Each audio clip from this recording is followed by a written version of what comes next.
12h30, Anne Romanoff, ça fait du bien sur Europe 1. Alors, Jérémy Lorca, Oui. vous avez passé un week-end magique. Ah là là, j'ai Bravo. passé un week-end comme on les aime, les amis.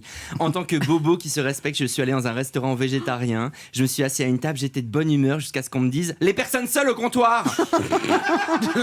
C'est quoi ton problème? Je m'apprête à payer 9,90€ les 100 grammes de quinoa et toi, pour me remercier, tu m'envoies mes 18 ans de solitude à la gueule? Mais je vais te le faire bouffer ton quinoa et ce sera pas par la bouche. Bref, je pars furax en me disant que ce sera peut-être la dernière fois qu'on me parle comme ça puisque j'avais un rencard. Je vous explique, il y a 2 mois, je me fais draguer dans une soirée par quelqu'un qui me plaît pas trop.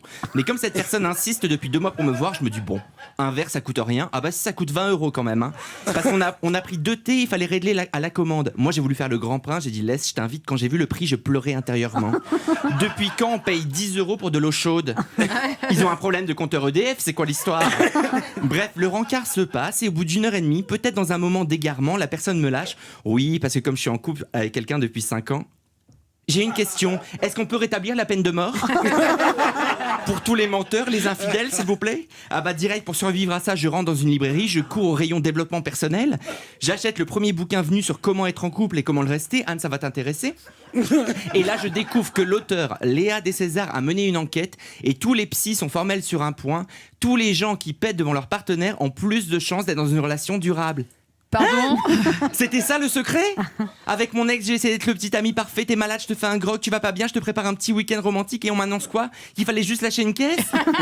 Bref, je sors de la librairie et je tombe sur une énorme manif contre l'avortement et c'était rempli de jeunes. Alors je suis le premier à aimer tout ce qui était vintage, mais il y a des limites. C'est une loi qui date de 1975, vous n'étiez même pas né. Qu'est-ce que tu veux faire la révolution un dimanche après-midi avec des slogans comme « Crotte la vie à pleines dents ». Crotte la vie à plein Croque la vie à pleines dents. Je crois pas qu'une femme qui soit faite violer, elle se dise en premier argument bon, je vais le garder parce que moi, je croque la vie à pleines dents. Ah bah non, je suis pas sûr. Alors évidemment, on est en démocratie, chacun a le droit d'avoir une opinion et de l'exprimer.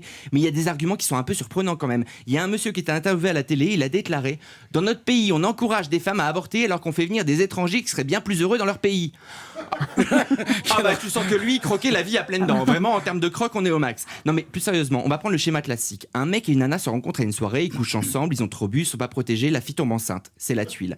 On est d'accord qu'à la base, ils sont tous les deux responsables de ce qui s'est passé. Pourtant, il y a qu'une seule personne qui prend la décision, c'est la femme. Parce que c'est son corps en fait. Donc qu'on soit d'accord ou pas, elle peut décider d'avorter ou de garder l'enfant. Elle a le choix et avoir le choix, ça s'appelle la liberté. Donc en 2019, au pays des droits de l'homme, il y a des gens qui manifestent contre les droits de la femme. Des droits qui ont été votés il y a 44 ans. Alors les enfants, il faut commencer à digérer l'info parce que le monde a changé depuis. On n'est pas resté bloqué dans le passé. Il y a une petite mise à jour qui s'impose. Alors je vais vous l'apprendre, ça va faire mal, mais Jean-Édouard n'a pas gagné le loft. Non!